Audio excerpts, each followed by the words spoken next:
"90 years ago, the Virginia Farm Bureau made our local farmers a promise to protect and preserve a way of life they worked so hard to establish. Today, our insurance agents work to protect all Virginians, not just farmers. We want to keep Virginia, Virginia." More information is at farmbureauadvantage.com. Would you like to put your business in front of rural America and the ag community every week? We have sponsorship opportunities available that will do just that. Contact us to find out how you can milk it for all it's worth. Hi everybody, welcome to Virginia Farming. I'm Amy Rocher. Today we visit Loudoun County to learn about a program that's putting local farmers on trading cards. Then Chris Mullen shows us how to grow eggplant from the ground up. We'll also have the Ag Calendar, a Minute in the Field video, and of course your Ag News of the Week, all on this edition of Virginia Farming.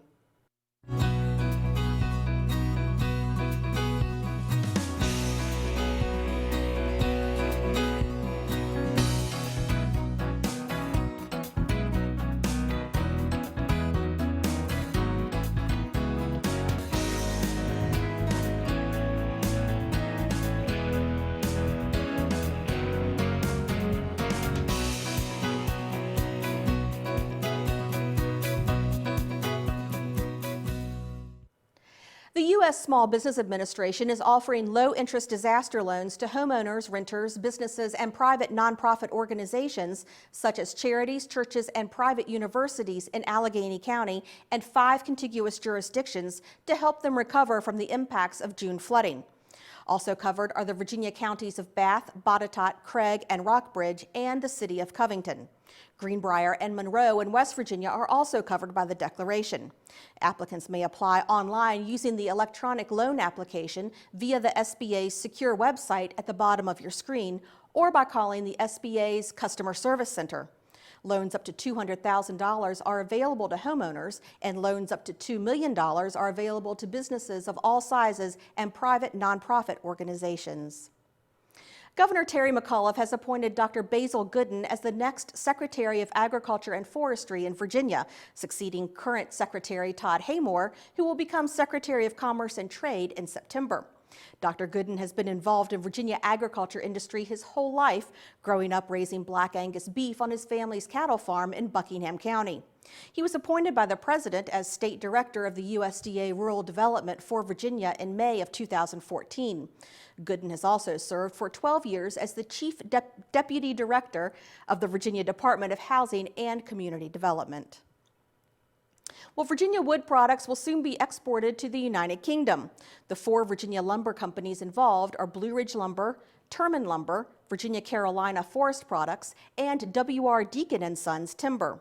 They will be selling to James Latham plc, one of the oldest and largest wood importers and distributors into the UK, and the top customer of Virginia Wood Products in 2015. Well, August is National Peach Month, and despite weather challenges earlier in the year, it is possible to celebrate with a juicy Virginia-grown peach. Last year, Virginia growers harvested peaches on 1,200 acres and sold over 5,000 tons of the fruit. This year, those numbers are down on the orchards due to the effects of winter temperatures, but there are still peaches available. John Marker, owner of Marker Miller Orchard near Winchester, said there will still be plenty of good-sized local peaches with very good flavor because there was a lot of room on the trees. Based on utilized production, Virginia ranks 14th in the nation for peach production. Now, peaches could very well be one of the products grown by a group of farmers in Loudoun County. These farmers have gained some recognition with local school children through a farmer trading card program. We'll find out more straight ahead on Ag Insights.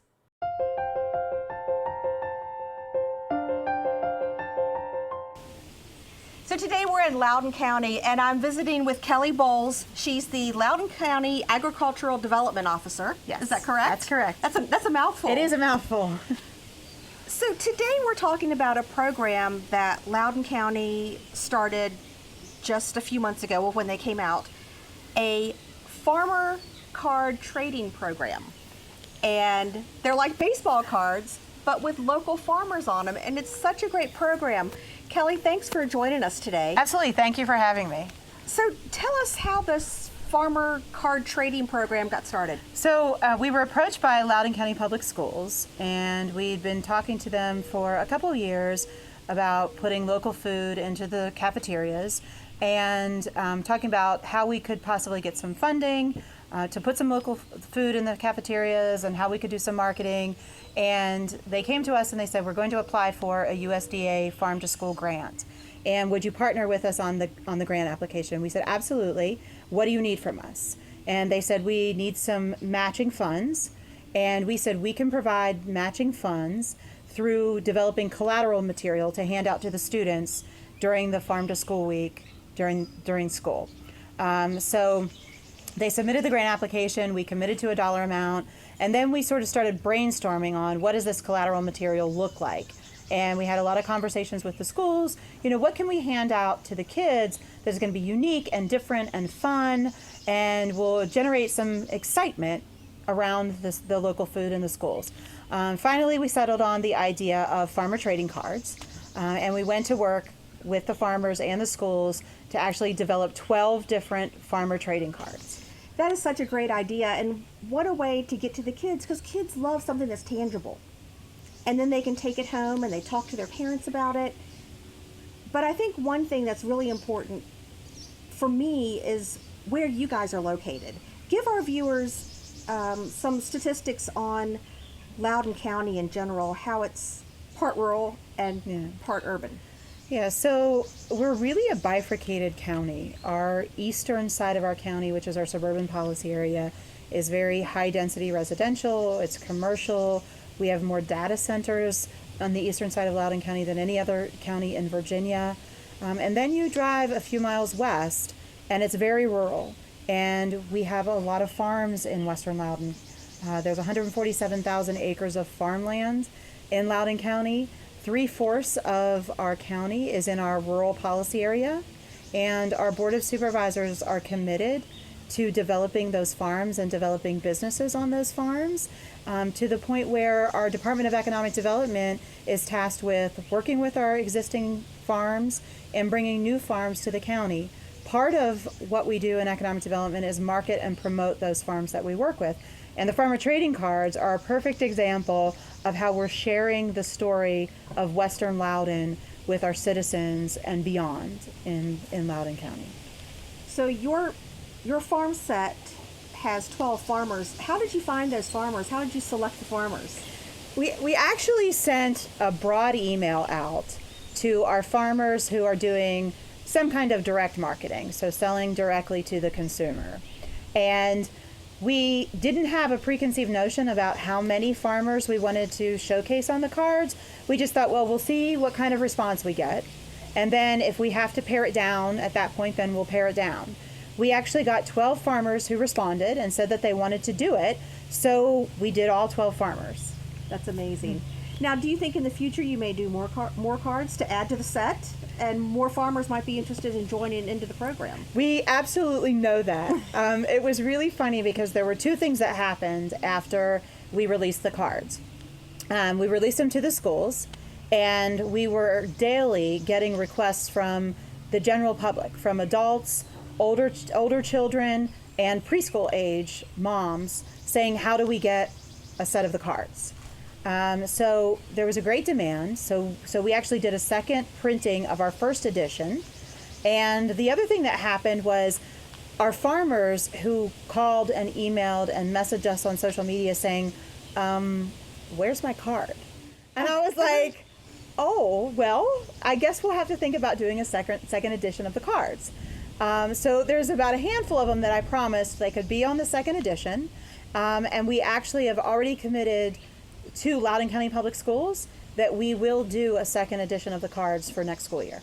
Wow, that's exciting. That's exciting. It's just such a fun program. What would you suggest to other counties in the Commonwealth who might be looking to do the same type of thing? I would absolutely say do it. It's so much fun. It's generated so much enthusiasm beyond just the elementary schools.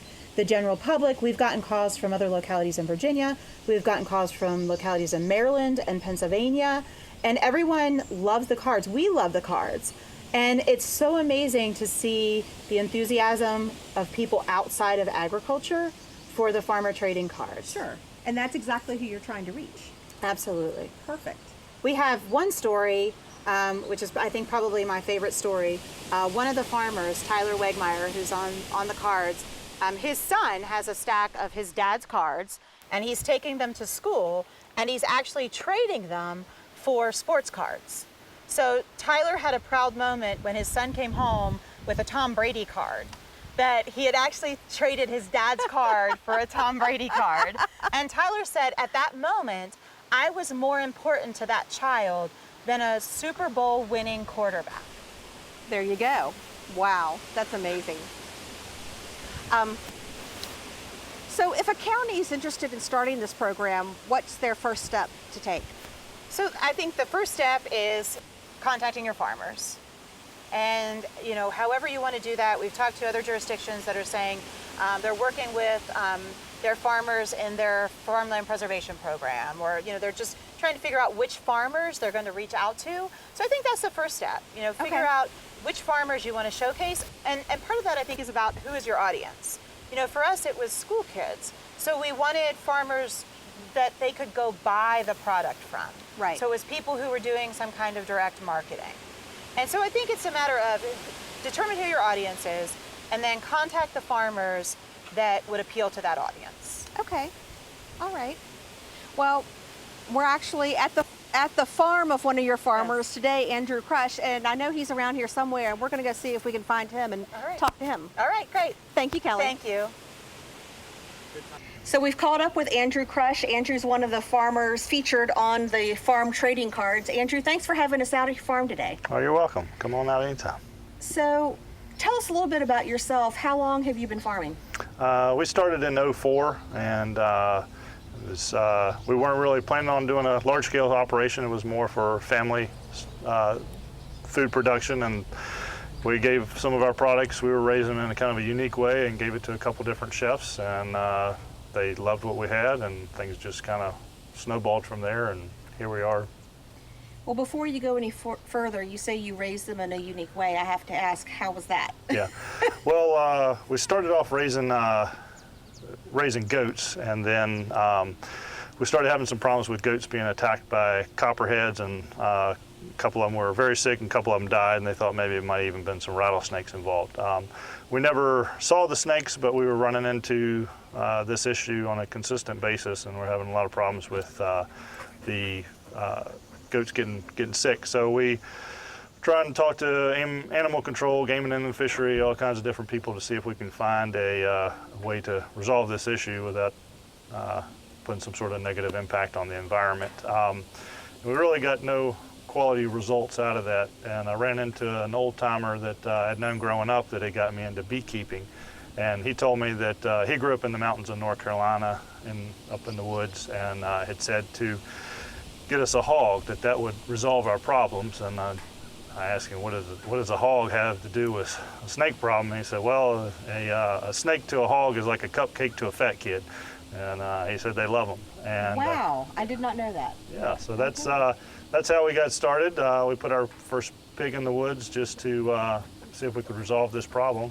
And once we got the pig in the woods, we didn't have any more snake problems, and to this day, 12 years down the road, we have yet to have another snake attack since then. Wow. Yeah. So those couple of hogs led then to a herd. Yeah, basically. Yep, it did. It kind of snowballed. We raised them in the woods with the goats, and they were foraging on acorns and obviously snakes and root balls and some other unique products in the woods there. And then that fall, we butchered the pig at home with some help from a couple friends, and I took one of the pork chops to a friend of mine that owns a restaurant in town, who was very skilled and had worked in France with a couple very highly recognized chefs in the country or in the world. And so once I gave him that, he first thing was he said, "Well, this is beef. It's not pork, because it's a darker colored meat." And I said, "No, it's pork. We butchered it ourselves. I know, it wasn't a mix-up at Pretty the butcher sure. shop." Yep. Yeah. Oh, I was definitely sure of that. One. So once we did that, we put our first pig in the woods. We didn't have any more snake problems since then. We have yet to have another snake attack since then. So once we got the pig in the woods, we didn't have any more snake problems. And to this day, 12 years down the road, we have yet to have another snake attack since then. We he cooked it up, and he came out of the kitchen, and I could still see the look on his face. He was just astounded, and he said this was the best pork he had ever had. And so he immediately said he would buy 2 pigs from us for the next year. And so he gave it to a couple of his friends, and everybody was, you know, very excited about this product and to be able to obviously be able to get it close by. So we started doing a lot of research on how we were able to make this product this way, and in the commercial operations they're not. And what we found is this actually is how, back in colonial times and Civil War era, this is actually how pigs were raised. And then, you know, Industrial Revolution occurred, and farming practices changed significantly. And that's kind of how we took off in this direction. On your farmer trading card, you're known as Boss Hog. I love that. Tell us how that came to be. How did you end up on as a farmer trading card? Well, Kelly Bolus, who works for the county and helps stimulate the rural farming businesses throughout Loudoun County. Loudoun is kind of a very unique area, and Kelly will, I'm sure, get more into that. But being able to push agriculture allows the county to operate in a very unique way, where we've got, you know, a tremendous amount of people on one side of the county, and the other side is very rural and slow going, and you know, we enjoy our farms and our vineyards and that sort of stuff. So we met Kelly through a couple of different events that we had been involved in. Some of the award ceremonies and that sort of stuff is how we ended up meeting up with Kelly. And she's been out to the farm a couple times and brought different possible clients for large-scale grocery stores and other operations out to see what Loudoun County has to offer. Now, you have kids, and your kids' school received these trading cards. How did they like it? It went over real well. My daughter was real happy about it and got to, you know, brag on Dad a little bit. Right. And, one of the other farmers and I came up there one day, and we signed autographs and ate lunch with the kids, and you know, hung out. It was a good time, and you know, other kids would come over to the table, and we talked with them a little bit about, you know, where they lived, and you know, had they ever had, the other girl does goat cheese, so Molly and I, you know, we talked about eating goat cheese or eating bacon or, you know, whatever, and so it was kind of cool to, you know, get, like I said, get the conversation started. Absolutely. All right. Well, speaking of your kids, I think we're going to go see if we can catch up with them here in a little bit and get their take on these farmer trading cards. Sure, sounds good. Let's go do it. Alrighty. We'll be right back. So we called up with some kids here in Loudoun County, and I'm joined by Andrew's kids, Amelia and Wyatt, and their friends. And guys, what school do you go to? Lovettsville Elementary. Lovettsville Elementary, and that's here in Loudoun County. So if I show you these cards, have you seen these before? Yes. Do you know who this guy is? My dad. Your dad. You want to hold on to that one? So Wyatt, do you think it's neat having your dad on a trading card? Yeah. You think he's kind of famous now? Yeah. That's pretty cool, isn't it? The back is this card. So what have you guys learned when you look at these trading cards with all of our local farmers on them? What have you learned about some of your neighbors that live here in Loudoun County? That a lot of them are farmers. A lot of them are farmers, right. Now when you guys got her, did you guys get them at your school yet? Yes. You did? Yeah. Other people have. How did they get them? Did the school give them out? Yeah. If you buy like. Yeah, and we signed their autograph. I was there. And Amelia came to our table and what's her name? No, yeah, Caroline. Wait a minute. You're telling me that your friends came up to you in school and wanted your autograph on the card? Yeah, I did. So, do you guys think that maybe you would be interested in growing some crops one day or raising some farm animals? Yeah. Yeah? Do you think that's because of this program, that you got to meet some of these farmers and see what they do every day? It'd be kind of fun, wouldn't it? They do a good job, right. So let's all look at the camera and tell the farmers thank you. Ready? 1, 2, 3. Thank you. We'll be right back.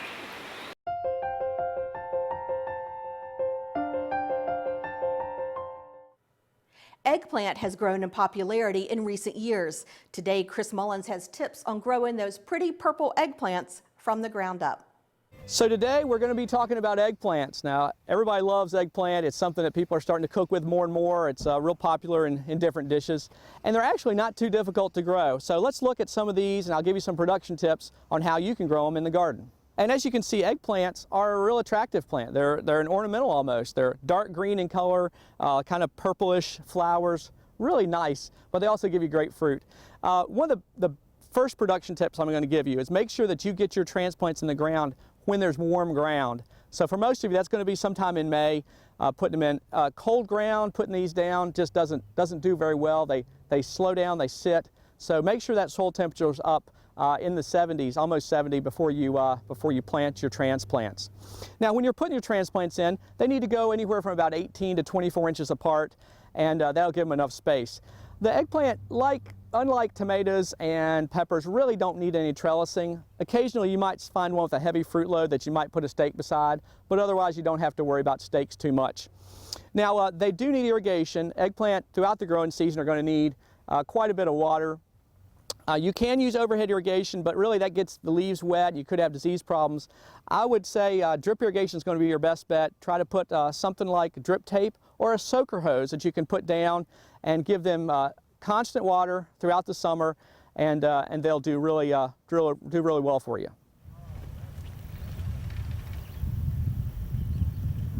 Well, fortunately for the home gardener, there are not a lot of disease problems that affect eggplant. That's a good thing. But there are some insects. And early on, you'll get flea beetles and things like that on the eggplants when they're young, just when you've just put those transplants in the ground. And what you can do is cover the plants with hoop row cover that will protect from cold weather, but also exclude those insects from getting on there. And later in the season, you'll get caterpillars and beetles that might attack the leaf and make holes in it, and you can just apply there a BT product, and you can get that type of spray at your local garden center or home improvement warehouse, and that'll take care of all that. Now you're growing this, you've got beautiful fruit on here, you want to harvest it. They are a little prickly around where you harvest, so one of the best things to do is take a knife or some scissors and cut the fruit off. And you can do that and leave a little bit of the stem on there. What you're also leaving is that cap or calyx on the fruit. If you leave that on there, it does another thing. It'll keep the fruit from drying out too early. So that's a good tip right there. There are a lot of varieties out there, a lot of different types. Most of you think of that oblong type that's really dark purple in color, and you know it's ready when it's shiny, by the way. When it gets real shiny, it's time to harvest it. But anyway, most of you are most familiar with that purple colored oblong fruit, but there are white colors out there, there are striped colors. There are also more long shapes, the oriental types like Ichabod and Tiny Fingers, and those oriental varieties are going to be very productive, probably anywhere from 12 to 15 fruit per plant. So you're going to have lots and lots of eggplant to make dishes with. Well, for more information about production of eggplant, please contact your local county extension office. For From the Ground Up, I'm Chris Mullins, and we'll see you next time. Taking a look at the ag calendar, the Rockingham County Fair starts next week, August 15th through the 20th. The fair is rated as one of the top agricultural fairs in North America. From funnel cakes and animals to rides and entertainment, there's something for everyone. Visit rockinghamcountyfair.com for more information and a schedule of events. That does it for our show. Thanks so much for watching and have a great week. I'm Amy Rocher for Virginia Farming.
The Virginia Farm Bureau made our local farmers a promise to protect and preserve a way of life they work so hard to establish. We want to keep Virginia, Virginia. Anyone can be a Farm Bureau member, and there's a local Farm Bureau in every county. More information is at vafarmbureau.org. We all want healthy rivers and streams, but we can't do that without help from Virginia's landowners. Resource Management Plans, or RMPs, are part of a voluntary program that helps farmers get credit for cleaning up our waters. And once you have an RMP, you are exempt from any new water quality requirements for 9 years. The Virginia Department of Conservation and Recreation has funds available to help you implement these plans. Contact the department today to learn more. Thank you. This message sponsored by Virginia's agriculture community.